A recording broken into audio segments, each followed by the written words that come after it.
Менің әкем Қатубеков Мұратхан Әлдибекұлы Панфилов ауданындағы аудандық мәдениет үйінде директор болып қызмет атқарады. Біз әкемізді мақтан тұтамыз.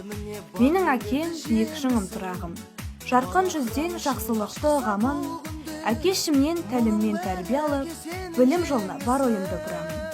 Менің әкем ең жақсы жан өмірде, жүрер әркез жүрегімде көңілде, әкешім еңбегінің арқасында ел алдында ие болған сенімде. Менің әкем жақсыны ұлықтаған, кездескенде ризақы ұмытпаған, талай жанға жәрдем етіп көмек беріп, жамандықты бойына жуып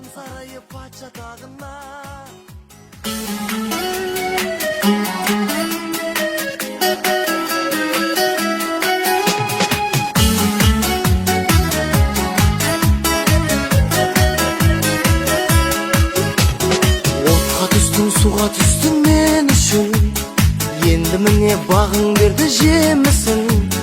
Бала қыран шыңға шықса бұл күнде, мұның бәрі әке сенің жеңісің. Анашымды отырғызып жаныңа, той берейін салып ала ханыма.